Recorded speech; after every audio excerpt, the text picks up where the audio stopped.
You better listen, my brother, 'cause if you do, you can hear there are voices still calling from across the years.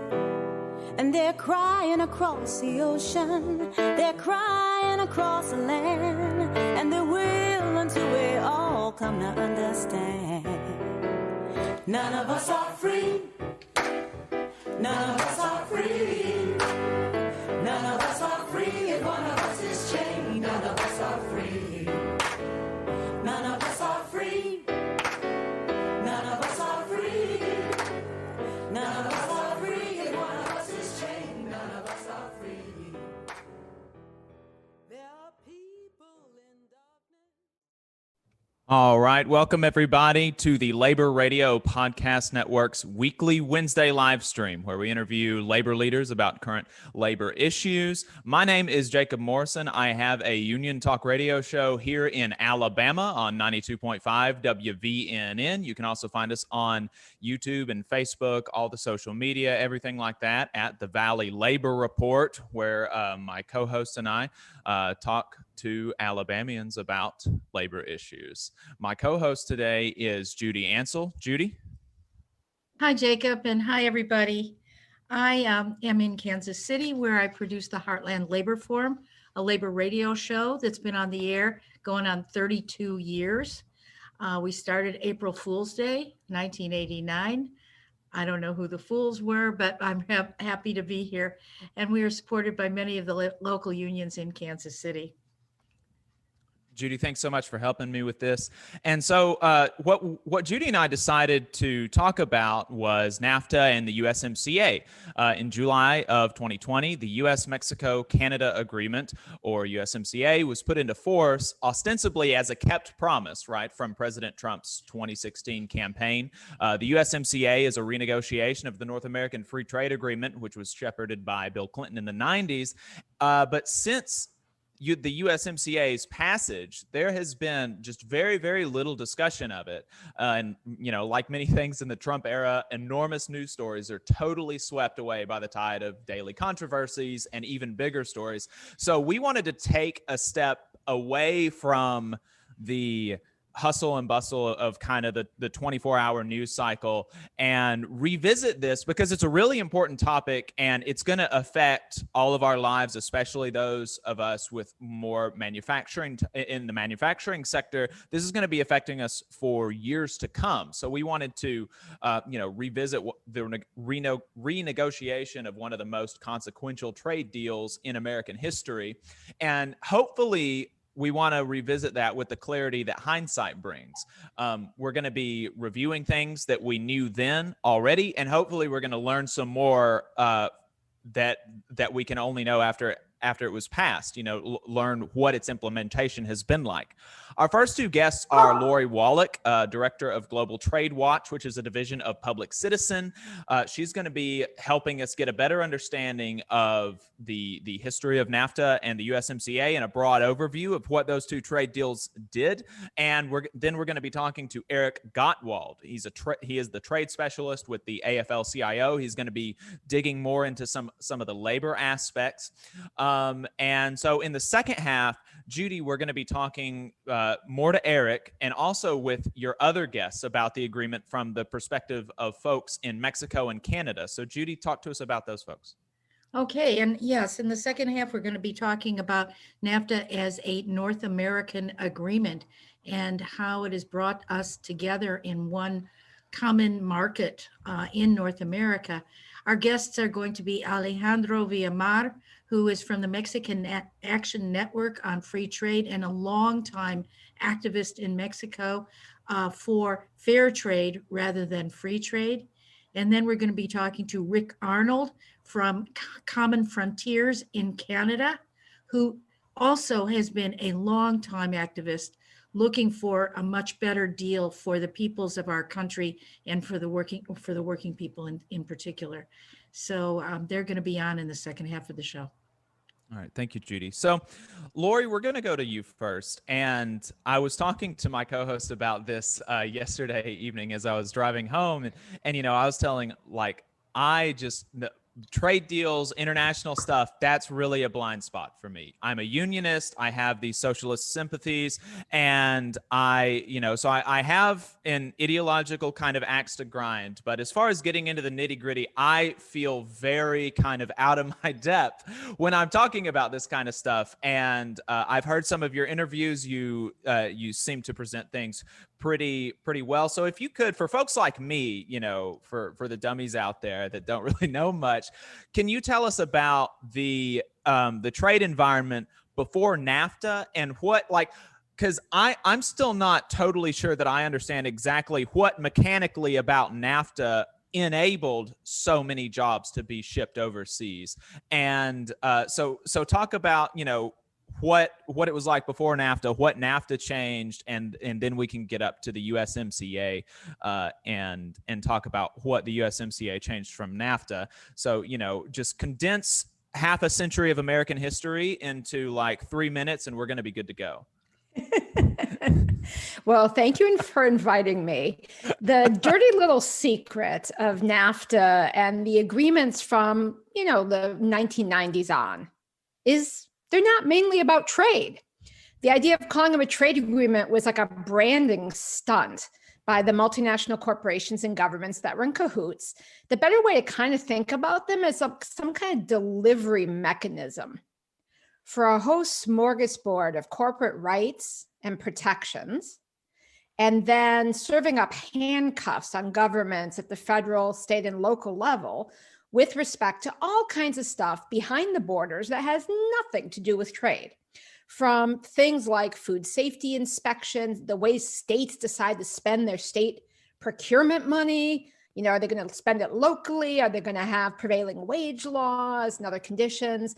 Things like food safety standards. And then, some of the corporate rights were things that are actually antithetical to so-called free trade. So, classic monopoly protections for big pharma to be able to charge whatever the hell they wanted on medicines and undermine access. So that whole stew of sort of corporate protectionism and limits on government regulation, kind of like a whole corporate smorgasbord of, what a lot of people at that point were calling the neoliberal agenda or the Washington consensus, this one size fits all, largely not trade policies, but there was some trade stuff in there that made the world happier, more profitable for big companies, and really stuck it to workers and consumers in all the countries involved. So just for instance, you asked what the hell was the thing that led to all of that offshoring? Well, the NAFTA includes investor protections that literally made it cheaper and a lot less risky for US corporations to offshore their production.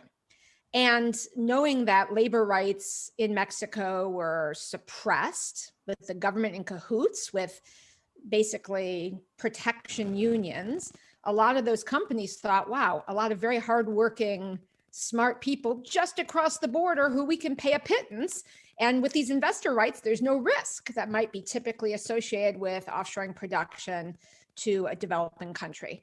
Or, for instance, there are rules in NAFTA that were set up so that some of the kind of regulations that you might put in place to make things better for people in the host country for all that new investment, those were basically protections that investors, as foreign investors, had special NAFTA, what are called investor state rights to attack in secret tribunals and get cash out of us taxpayers if a government dares to put into place a protection for consumers or workers or the environment.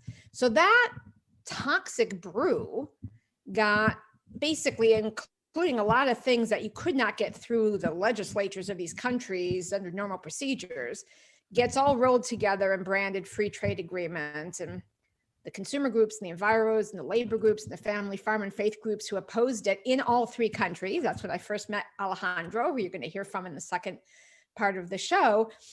We were all considered protectionists and backwards. And in fact, 25 years in NAFTA, and it proved we were right.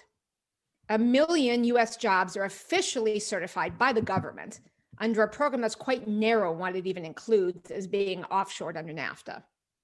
2 million campesino farmers from Mexico displaced off their lands because NAFTA, corporate power grab, guaranteed new rights for foreigners to own Mexican farmland, basically undoing the land reforms of the Mexican Revolution.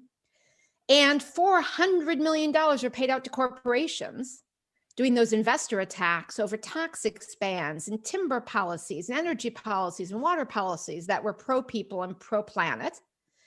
And in the course of all of that, with no real union rights in Mexico, all that investment came in, but real wages in Mexico in manufacturing are now 40% lower than in China. They're lower than they were in real terms, inflation controlled, than before NAFTA. So the corporations got what they wanted and we all got the shaft. Well, that's and a really that basically interesting is the quick and dirty summary of what was in there and what happened. That's a really interesting thing. I didn't know that wages are actually lower now than they were before, because the kind of liberal free trade argument is that, yeah, sure, Mexican workers are going to accept less, but this is actually going to, these free trade agreements, they may hurt American workers, but they're actually going to make Mexican workers that are in these countries that are less wealthy than the United States, it's going to make them better off ultimately. And what you're saying is that that's actually not happened. Well, not only have Mexican wages actually stayed lower. So the promises that the Mexican people heard from their own government, which I'm sure Alejandro will speak more about, those promises didn't come to fruition either. In fact, a hell of a lot of damage happened. But in addition, at this point, even like the granddaddy of free trade economic theory, the guy who is sort of the genius of this, is a guy named Professor Samuelson, recently passed away. And his last paper before he passed basically showed that even the consumer benefit side in the US doesn't work mathematically anymore. So Professor Paul Samuelson, famous paper, basically found mathematically that the savings that consumers get in the US on cheaper imports no longer is a bigger number than the loss in wages and standard of living that workers get in having jobs offshored. So even, the theory of free trade is the consumer wins, then the workers who lose get compensated. The problem is if the majority is the loser, you don't have a minority to compensate with the winners. So that mathematically on both ends has basically been a big loser. So what did the USMCA change about NAFTA? So there is the good, the bad, and the not done. The good news is those investor rights got largely whacked, totally whacked with Canada, limited greatly with Mexico. So those attacks in the corporate tribunals are largely going to be a thing of the past.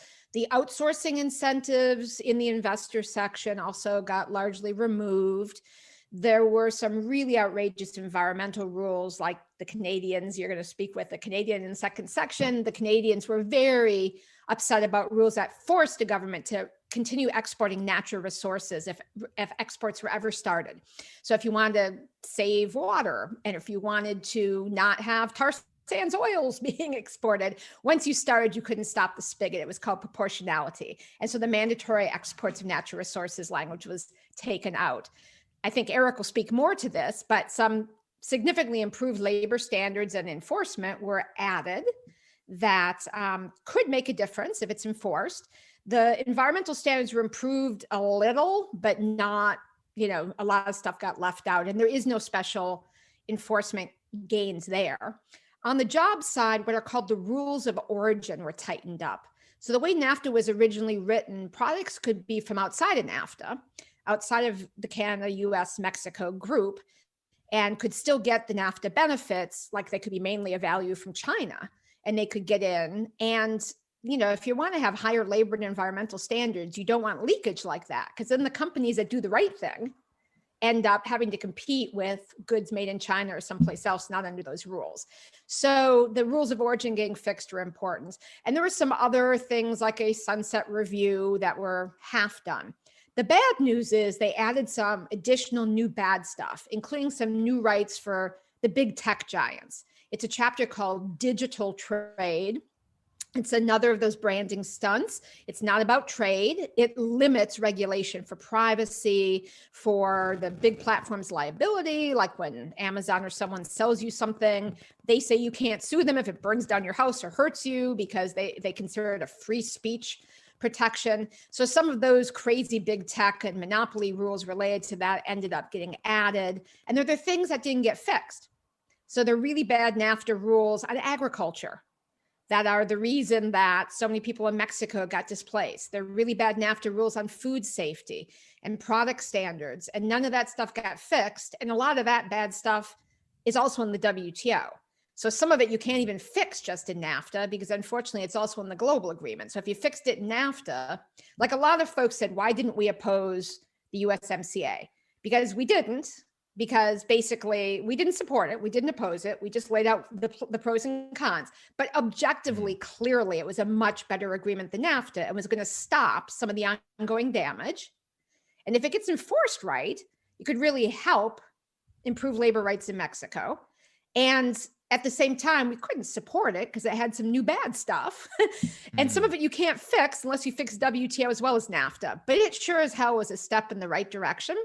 And I see it as like the new floor from which we need to advocate. So that bad stuff that came out can never be in another agreement. And then we need to build on the good stuff. And the garbage that's still in there still needs to be taken out.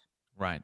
Well, Eric, she mentioned that about the labor protections in Mexico, and that's a good place to loop you in on, because that was one of the things that I remember being trumpeted about, was that this adds some kind of labor protections in Mexico, and you mentioned there's been an independent review after the USMCA was passed. I didn't get to dig into it as much as I would like, but what were specifically those labor protections, and to what extent have they been enforced so far? Good question. So thanks for that, and hello everyone. I think a couple pretty significant things happened on labor under USMCA. The first is that the agreement required Mexico to engage or pass a very deep fundamental reform of its labor laws. And we saw that as, first of all, just to pause for a minute here, very often with trade deals, and Lori knows this, promises are made on labor and the environment, but governments are allowed to say, well, we'll do that, but let's sign the deal now. And we promise we'll clean up this labor law, that environmental law. We'll do that down the line. Let's sign the deal. What I think USMCA got right with regard to Mexican labor law reform is Mexico had to pass the reforms before the agreement was signed. So that happened. They passed some pretty significant labor law reforms that, if, as Lori pointed out, if they are implemented and enforced, will allow Mexican workers to organize independent trade unions that are actually capable of bargaining with employers. All these multinational companies that moved to Mexico and to set up factories, if they actually had to bargain with independent trade unions, wages and standards we know would go up in Mexico. That would be good for US workers because it would close that wage gap that we were talking about, right? It would also be good for Mexican workers, obviously, because they would have more, their salaries would go up, and they would be able to, frankly, be good for the domestic economy of Mexico. They would be able to buy more things, stimulate the economy domestically. So that's the first thing, is that Mexico had to overhaul its labor laws, also build some new institutions, not just the laws, but they also agreed to create a whole bunch of new labor courts to enforce these laws. They had a lot of problems with their enforcement system. So there were, promises that they made and they had to do on the front end. Of course, now when it comes to implementation and monitoring enforcement, USMCA also gave us a bunch of stuff on the back end to that we can use to make sure that Mexico, not just government in Mexico, but also the employers in Mexico, all these multinationals and companies in Mexico who are setting up shop and using it as an export platform, that they actually have to follow the new labor law as well. So we have, I think, a much stronger set of rules, a much stronger monitoring enforcement mechanism than we had under NAFTA. And that is it's like night and day. I mean, that's clear. Well, can you talk to us some more about that report, that independent review of the results of the USMCA? Is there you mentioned that there are more there are more mechanisms for enforcement, to the extent that it's even night and day. Have we seen, is it too early at this point to really kind of gauge the results, or have we actually seen evidence of these new labor protections being enforced? So I think so it's early. Let's just put it that way. It's too early to know, to declare, whether USMCA, the labor reforms and standards, whether they're going to be successful in the long term, right? We're talking about what needs to happen in Mexico. Just to step back for a second, the type of labor law reform we're talking about and the industrial relations changes are fundamental. These are changes that will have to take place we're talking about measuring in years, a decade. I mean, we are talking about really trying to change the way that workers and employers relate to each other in Mexico. So these are long-term changes, but this first report of the Independent Mexico Labor Export Board was kind of a mixed bag. I mean, it had, in a nutshell, what it said was Mexico, the government of Mexico, has begun to deliver on these new institutions that have promised, the new labor courts and the Federal Arbitration Conciliation Center, and this new machinery that they promised to build. They're starting to deliver on that. They're a little behind because of COVID, and Mexico is, Alejandro, they have a big problem with COVID, like a lot of us do, like we do in the U.S. But Mexico's been hit hard, so they've been a little slow in rolling out the new machinery, the new courts. I would say that unfortunately, where we haven't seen a lot of progress is there's a number of existing cases that we've been following for years where employers in Mexico have denied workers their rights to organize in a number of different facilities. Unfortunately, we haven't seen a lot of change on the ground yet in these factories. And now we do have tools to try to encourage Mexico on the enforcement end to implement these reforms and deal with factory level issues. And we intend to use those tools. I would say it's a we can talk more about that, but that'll definitely come in time.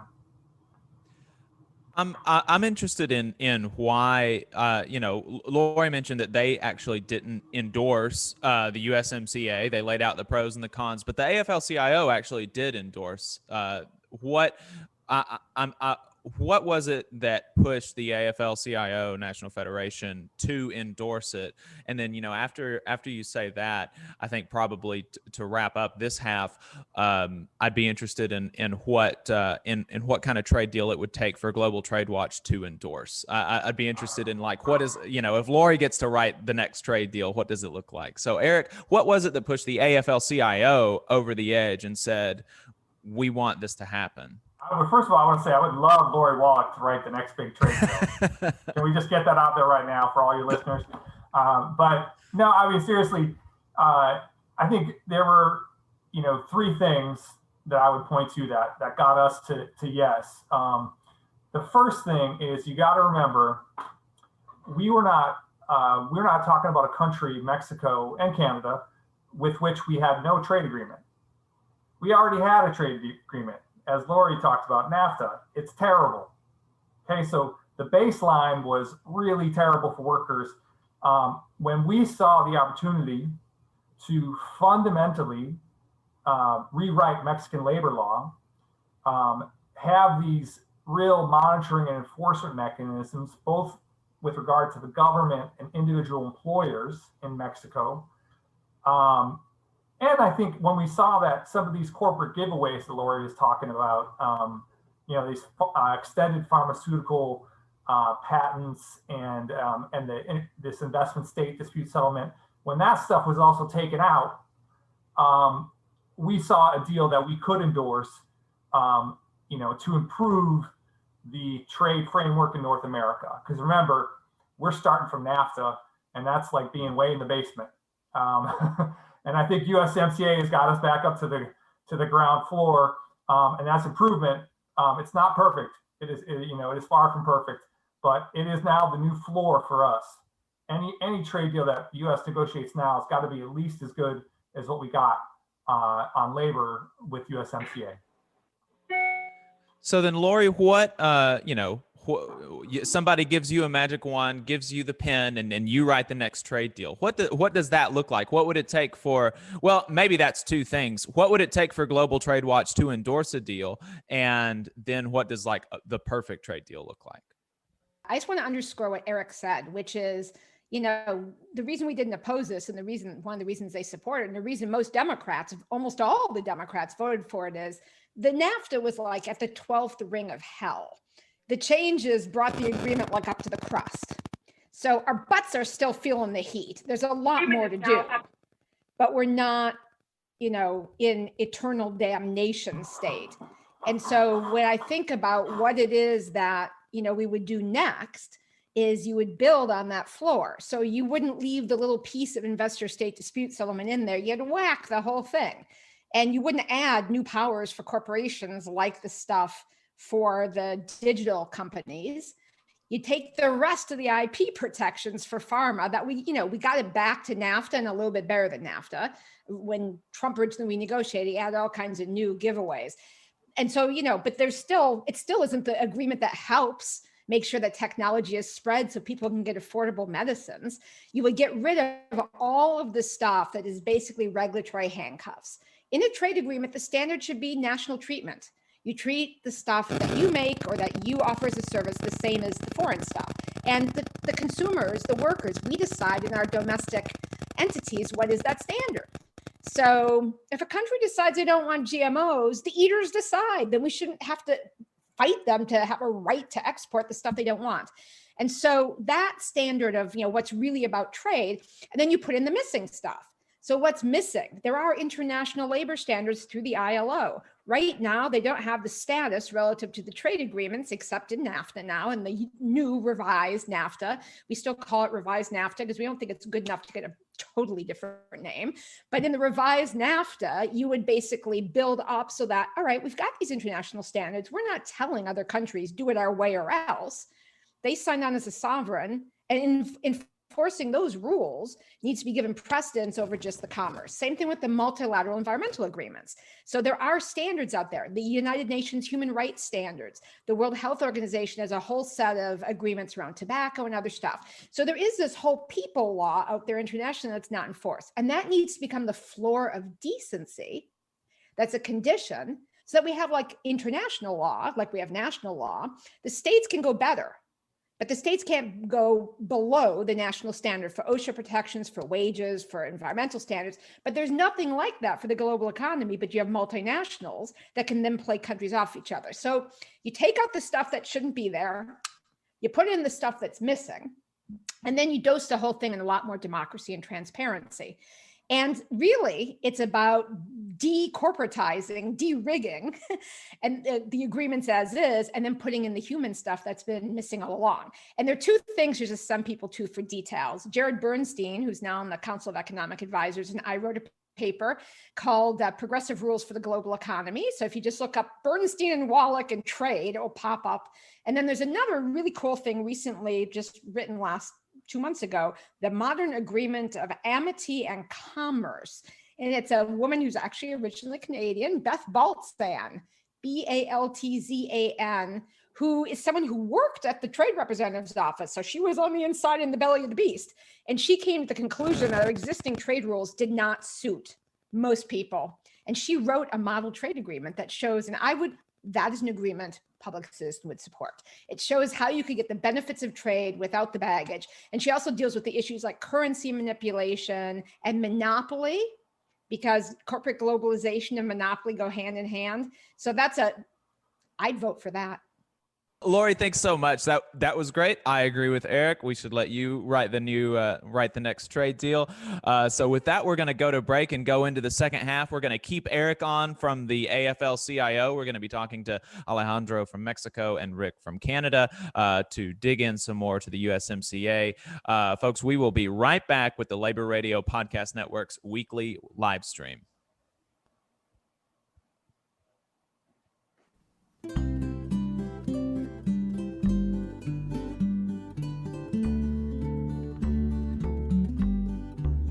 South of the border, in the loving tongue, they used to sing corridos by the Rio Grande, and every singer told of his adventures bold, back in the times when Pancho Villa and Zapata rolled.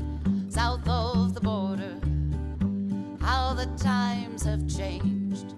Maquiladora plants along the Rio Grande, and the song they sing is just a money thing that will leave you in the morning without anything. Your lover is a gringo from a northern land. He will promise you like he promised me. All he'll ever give you is a one-night stand. See how he's treated me.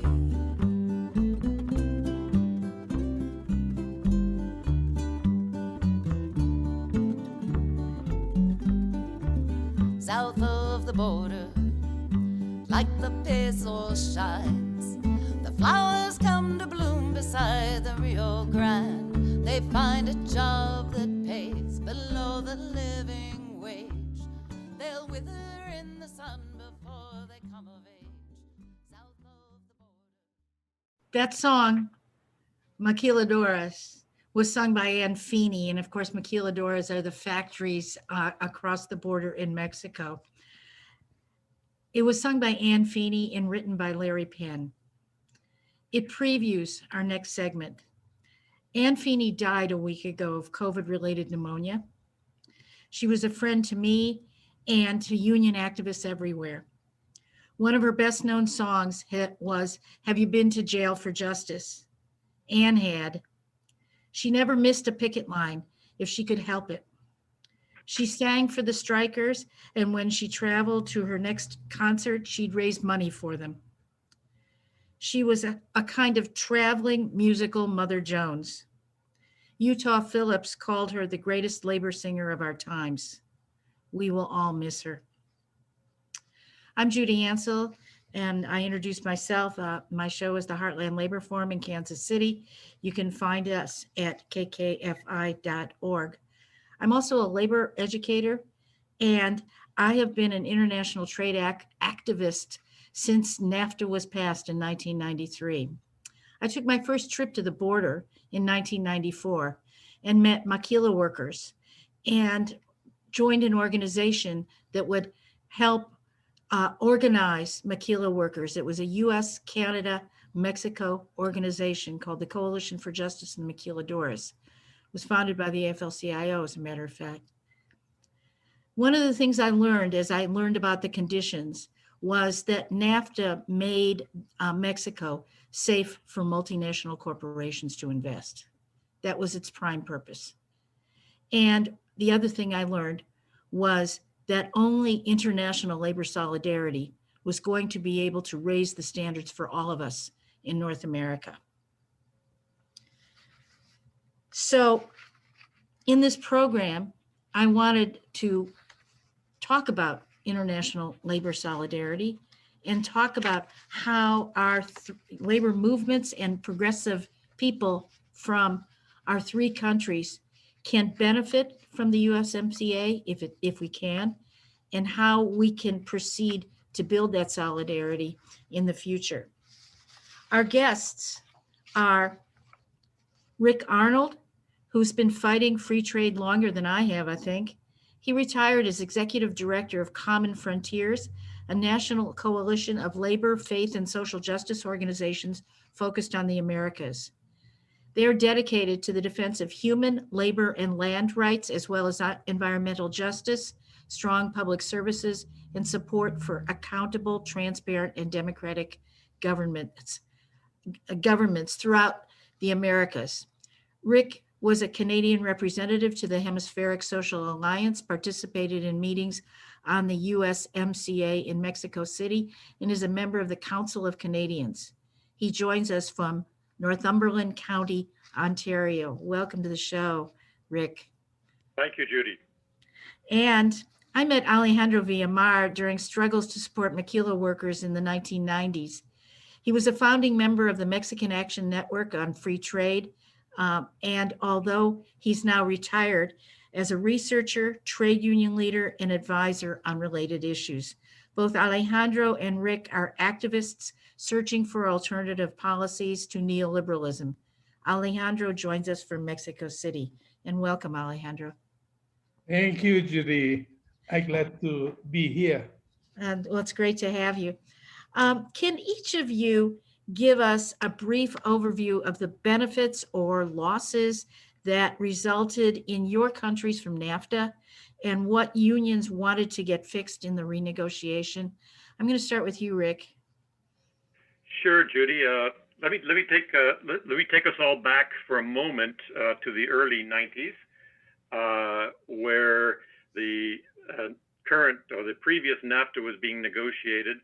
The Prime Minister of Canada at that time, Brian Mulroney, talking to particularly the Canadian workforce, promised, and I think this is probably an echo of what was happening in Mexico too, he promised jobs, jobs, jobs, full-time, well-paying jobs will increase after we sign this agreement.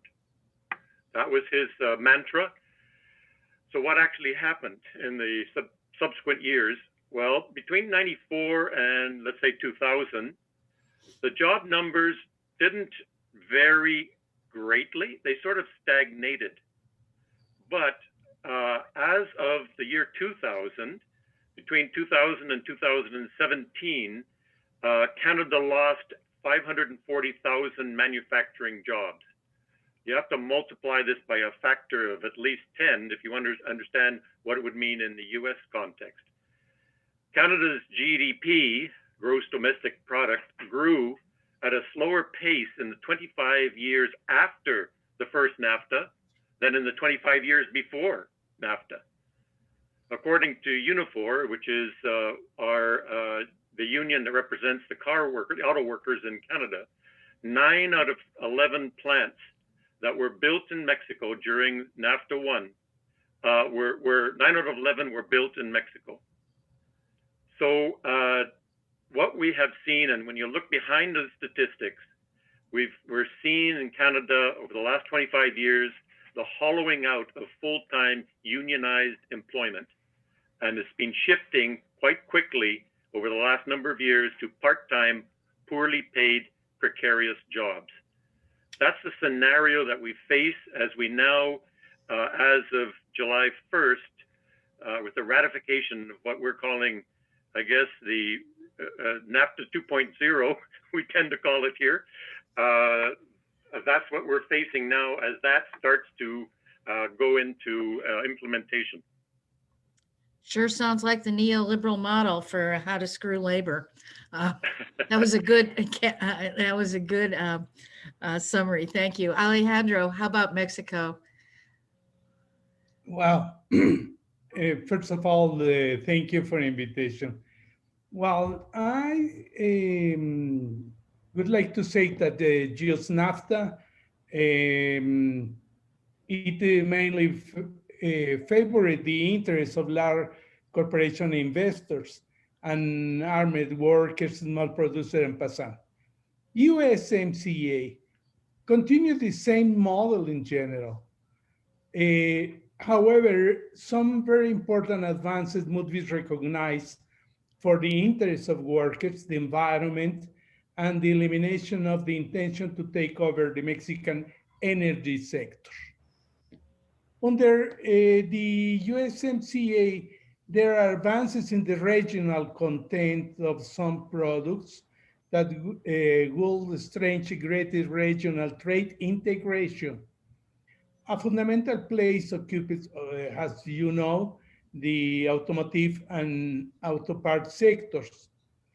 But the declaration of regional content is contrary to the political inertia summarized in the phrase of buy America instead of buy North America. It is a good, clear example of the gap between the rhetoric about the free trade, about the benefits of this kind of free trade, and the reality. The question I would like to, before to talk about some of the advances, is that the question is not only the rules in the documents or the agreements. The question also is what is the national policy to accomplish or even avoid the rules of this when you apply it in the national territory, in the concrete actions. For this reason, I think that we buy the myth of free trade, believe it that the rules are the unique and more important things and not the concrete policy to implement different rules. Wow. Two contents advances in UMCA are Chapter 23 Labor and Chapter 24 Environmental, which surprised the previous rhetoric of NAFTA under the name of the parallel agreements. From a point of view, Chapter 3, with the three axes of labor justice, union democracy, and collective bargaining, is a great advance because it contained the demand that independent Mexican trade unions fought for more than 5 decades. And we emphasize that it is also being the product of binational cooperation between democratic trade unions in Mexico and United States, and solidarity also from the Canadian trade unions. Then this advance is not a concession from the business parties of the three countries. Huh? It is very important question for us. In the case of Mexico, this labor chapter helped to improve the new labor law in May 1918, and with a new democratically elected government, the implementation of institutional changes and the condition to facilitate the true participation of workers began. But to understand the problem of its implementation and compliance, no one should forget or ignore that we are facing a situation in Mexico of a very strong inertial resistance from the old institutions, the lack of training of officials, business resistance, and corrupt union leaders benefited by the old world rules, as well as the repression and low organization level of the workers who want to change. Let me interrupt you, Alejandro. So we don't have a whole lot of time, but I'd like to know, so your president, Andres Manuel Lopez Obrador, AMLO, he's called, is he really in favor of the labor law reform? Is he going to use his political capital in order to overcome the resistance of all these forces you're talking about? Or is he just going to let this thing drag on and on? What do you think? I'm totally convinced, strong convinced that the AMLO, it's Lopez Obrador, not only believe now, and he have a background of support these kind of fights, but now are very good government well willing to transform this situation. For this reason, we're talking about the fourth transformation or 4T, the fourth transformation in Mexico. But the question is, the power is not only the government. The true power are the real factors. It is the business, the investors, and the leaders. Then it's not the governmental power. It looks like also as in the US. Biden is the president or Trump was the president, but the power was not in the White House. Please, we need to overcome this kind of myth. The truly power are in other parts, in other actors.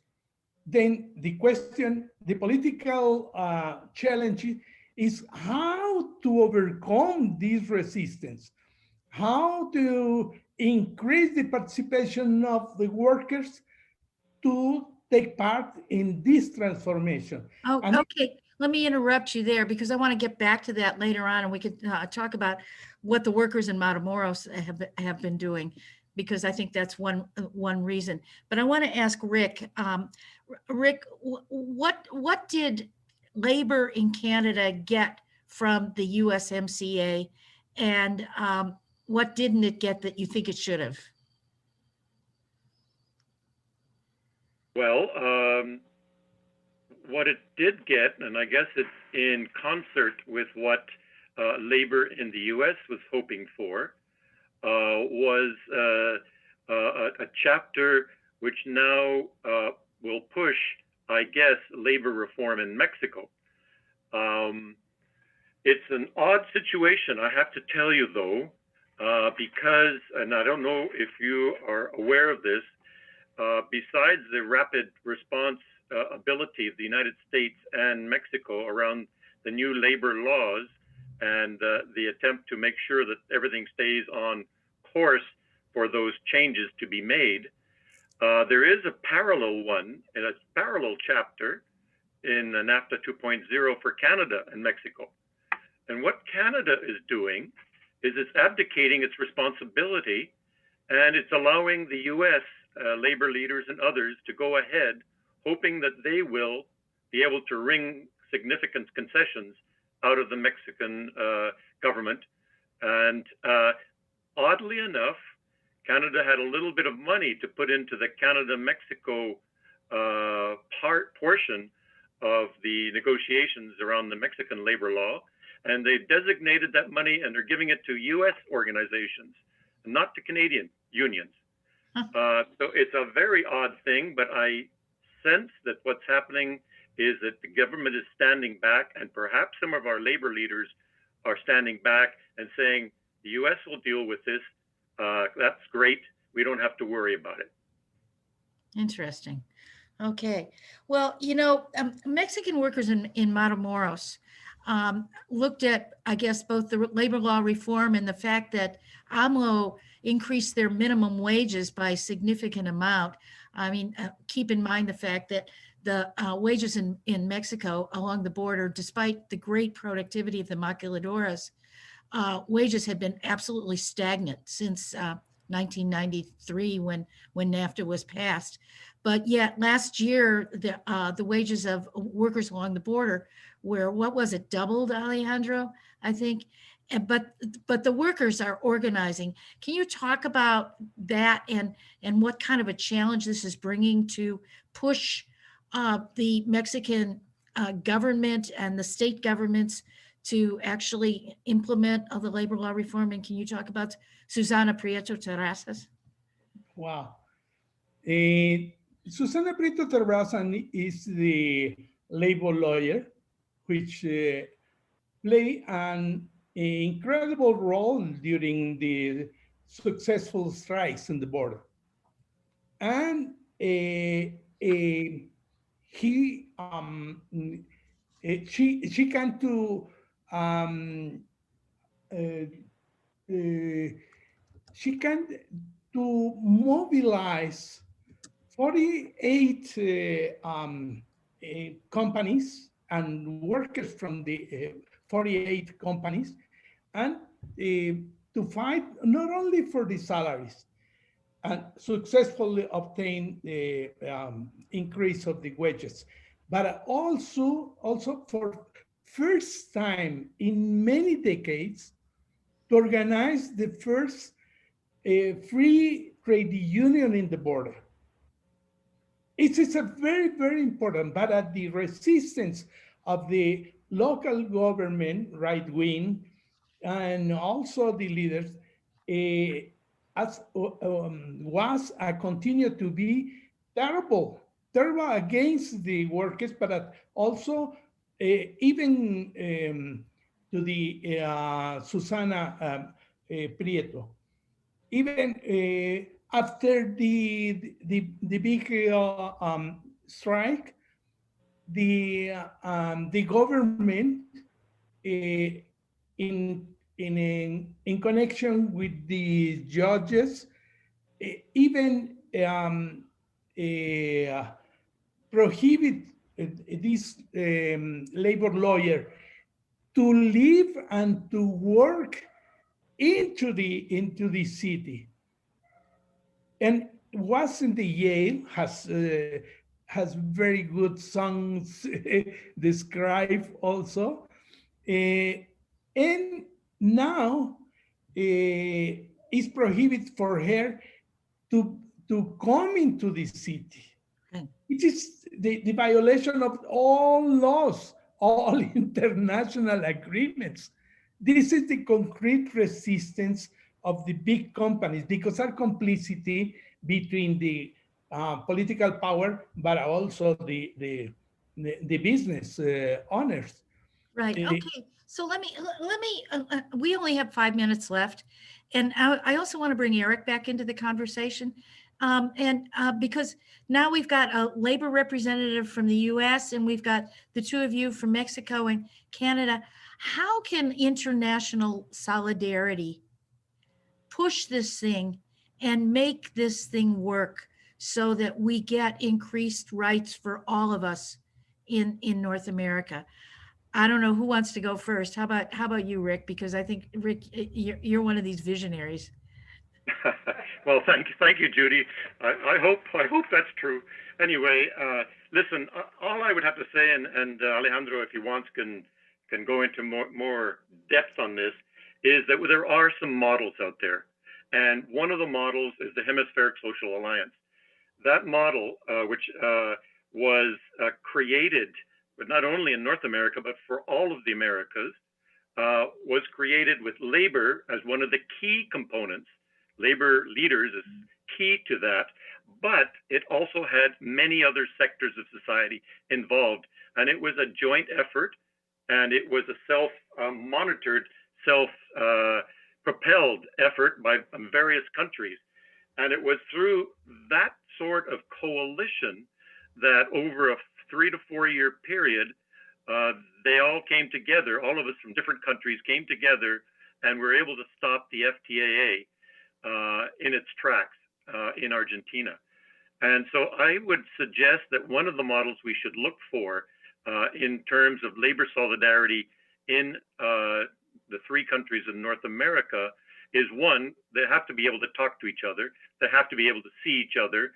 COVID-19 is not helping that at the moment too much, but also the need to have the backing of significant other sectors of society, with labor and other sectors pulling together, and with more consequential intervention in the economy by the governments, which is what NAFTA has tried to stop in traditionally. I think that's going to be one of the way forwards. Okay. Well, thanks. we've got like 2 minutes left. So I'm going to give 1 minute to Eric and then you get the last minute, Alejandro. Yeah. Well, first of all, excuse me for my bad English. Well, but I think that the other concrete aspect is in this moment, the to understand what is the concrete situation in Mexico to implement and comply with the compromises from the Chapter 23. This is an international solidarity matter. It is not only US or Canada or Mexico. We need to join efforts to understand, even if it's a fundamental condition to advance in the monitoring. If we use erroneous standards from other countries to apply to Mexican concrete situation, it will be to conclude with a very erroneous conclusions or recommendations and so on, which don't help the Mexican fight for free trade unions or the justice in labor. I think that this is a good question, and we wish that it's very important to stretch the cooperation for the benefits of the three countries. Okay, thanks. Eric, you got 30 seconds. Great. So what we're going to do is work with our Canadian union and NGO partners and our Mexican union NGO partners. We're going to document every single case where a corporation is not living up to new labor law in Mexico. We're going to file complaints, and we're going to try to stand up those independent trade unions in Mexico. That's how we change labor conditions there. Thanks. Okay, well, thank you very much, Rick Arnold, Eric Gottwald, and Alejandro Villamar. And thanks to my co-host, Jacob Morrison. Anybody who wants to hang out afterwards, please stay on. We're going to have a party.